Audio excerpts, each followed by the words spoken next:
Hello cooking crazy channel में तमारुं स्वागत है। आजनी रेसिपी ए लोको माटे छे जे लोकोने मिठाई तो भावे छे पण खांडना लीधे लोको खाता नथी। तो आजनी जे रेसिपी छे एमां आपणे खांडनो उपयोग बिल्कुल नहीं करवाना। तो चलो आजे बनावीए खजूर ड्रायफ्रूट रोल। अने रेसिपी पसंद आवे तो विडियोने लाइक अने चेनलने सब्सक्राइब करवानुं ना भूलता। तो खजूर ड्रायफ्रूट रोल बनाववा माटे मैं ही 500 ग्राम जेटलो ठळिया वगरनो खजूर लीधो छे। हवे आ खजूर छे ने एक वखत झीणो समारी अने त्यारबाद मिक्सर जारमां आपणे पीसी लेवानो छे। तो एक सरखी पेस्ट तैयार थई जशे। અહીં મિક્સર જારમાં થોડો થોડો ખજૂર એડ કરતા જવાનો અને પીસતા જવાનું અને એને પલ્સીસ ઉપર પીસવાનો છે। તો એક પહેલી બેચ હું તમને પીસીને બતાવી દઉં તો આ ટાઈપની બેચ મેં પીસીને તૈયાર કરી દીધી છે અને આ જ રીતે બીજા બધા ખજૂરને આપણે પીસી લેશું। હવે બધો જ ખજૂર પીસાઈને મેં એક પ્લેટમાં લઈ લીધો છે। હવે આ ખજૂરને શેકવાનો છે। તો અહીં આપણે એક જાડા તળિયાવાળું વાસણ લેશું। જો તમારી પાસે નોનસ્ટિક પેન હોય તો વધારે સારું, નહીતર લોખંડની કડાઈમાં પણ તમે એને શેકી શકો। જેમાં एक मोटा चमचा जेटलू घी लेवानुं छे अने त्यारबाद जे खजूर आपणे तैयार कर्यो छे ए उमेरी देशुं अने मीडियम टू लो गैसनी फ्लेम पर आने शेकी लेवानो छे। थोड़ी ज वारमां तमे जोशो तो खजूर छे सॉफ्ट थवा लागशे। અહીં ખજૂર છે એ જ્યારે શેકો ત્યારે દૂધ કે મલાઈ કોઈ પણ વસ્તુ એડ નથી કરવાની, જસ્ટ એને ઘીમાં જ શેકવાનો છે અને માવાનો ઉપયોગ પણ બિલકુલ નથી કરવાનો। તો તમે જુઓ તો ધીમે ધીમે ખજૂર છે એ સોફ્ટ થવા લાગ્યો છે અને આ ખજૂર છે એને તમારે ત્યાં સુધી શેકવાનો છે જ્યાં સુધી એને તમે સ્પેક્યુલાની મદદથી ભેગો કરો તો એક બાઇન્ડિંગ જેવું અથવા તો એક શેપ જેવું આવવા ન લાગે।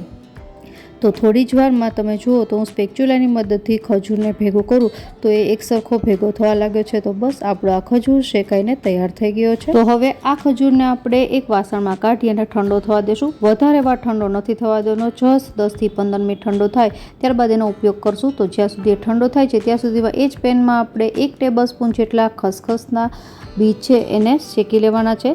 तो અહીં કંઈ પણ નાખ્યા વગર જ ખસખસના બીને લગભગ 1 થી 1.5 મિનિટ માટે શેકવાના છે, કારણ કે એ તરત જ શેકાઈ જાય છે। તો થોડો લાઇટ ગોલ્ડન બ્રાઉન જેવો કલર આવે એટલે આપણા બીજ શેકાઈ ગયા છે। આપણે એને એક પ્લેટમાં કાઢી લઈએ અને હવે એ જ પેનમાં આપણે ડ્રાયફ્રૂટ શેકવાના છે। તો એની માટે મેં 1 ટેબલસ્પૂન જેટલું ઘી ગરમ કર્યું છે। ઘી ગરમ થાય એટલે અહીં સૌપ્રથમ અડધો કપ જેટલા બદામના ટુકડા, અડધો કપ જેટલા કાજુના ટુકડા આ બંનેને શેકી લેવાના છે। ડ્રાયફ્રૂટ છે એની ક્વોન્ટિટી તમે તમારી રીતે વધતા ઓછી કરી શકો। તો અહીં મીડિયમ ગેસની ફ્લેમ પર કાજુ અને બદામના ટુકડાને શેકાતા લગભગ 1 થી 2 મિનિટ જેવો જ સમય લાગે છે અને શેકાઈ જાય ત્યારબાદ ગેસ બંધ કરી દેવાનો છે। અને હવે છેલ્લે આપણે 1/4 કપ જેટલા અખરોટનો ભૂકો અને 1/4 કપ જેટલા પિસ્તાના ટુકડા આ બંને વસ્તુને એડ કરીને મિક્સ કરી લેશું। અહીં પિસ્તા અને અખરોટના ભૂકાને વધારે વાર શેકવાની જરૂર નથી, જસ્ટ થોડું એને મિક્સ કરી દેવાનું। હવે બધું જ ડ્રાયફ્રૂટ આપણી પાસે તૈયાર થઈ ગયું છે।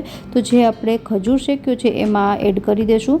અહીં તમે ડ્રાયફ્રૂટમાં તમારી ચોઈસનું બીજી વસ્તુ પણ એડ કરી શકો। હવે અહીં 1 ટેબલસ્પૂન જેટલું સૂકા ટોપરાનું છીણ ઉમેરીશું અને મિક્સ કરી દઈશું।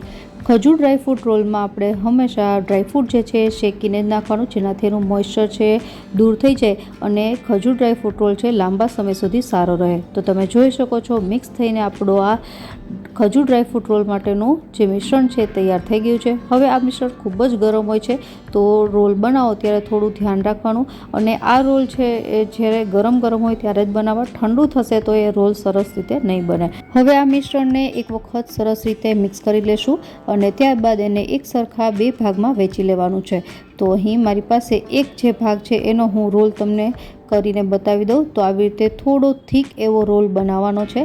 તો પહેલો રોલ બનીને તૈયાર થઈ ગયો છે અને આ જ રીતથી આપણે બીજો રોલ તૈયાર કરી લેશું। તો બંને રોલ તૈયાર થઈ ગયા છે। હવે આ છે ખજૂર ડ્રાયફ્રૂટ રોલ ઉપરથી સરસ દેખાય એની માટે જે આપણે ખસખસના બીજ જે શેક્યા હતા એ અને એના ઉપર આપણે થોડી પિસ્તાની કતરણ રાખી અને આ રોલને આવી રીતે રગદોળી દેવાનો છે, જેનાથી ખજૂર અને પિસ્તા છે એ રોલમાં સારી રીતે ચીપકી જશે। જે આપણે ઘી શેકવામાં નાખ્યું હતું એ ઘી છે એનાથી જ આ ખસખસ અને પિસ્તા ચોંટી જશે। તો બંને રોલ તૈયાર થઈ ગયા છે। હવે આપણે અહીં એક એલ્યુમિનિયમ ફોઇલ લેશું જેમાં આપણે આ રોલ રાખી અને એને સારી રીતે પેક કરી દેવાનું છે અને રેપ કરી લેશું અને ત્યારબાદ આ બંને રોલને 1 કલાક માટે ફ્રીજમાં રાખવાનું છે, જેનાથી રોલ સરસ રીતે સેટ થઈ જશે। તો 1 કલાક પછી આપણે ફ્રીજમાંથી કાઢી અને રોલને ચેક કરીશું।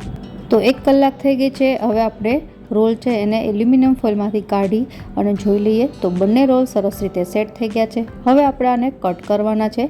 આ જે ખજૂર ડ્રાયફ્રૂટ રોલ છે એમાં આપણે બધી જ વસ્તુ શેકીને નાખ્યા હોવાથી આ રોલ છે એ લાંબા સમય સુધી તમે ફ્રીજમાં પણ નહીં રાખો તો પણ સારા રહેશે, અને જો ફ્રીજમાં રાખો છો તો એની લાઈફ 2 થી 3 મહિના સુધીની છે.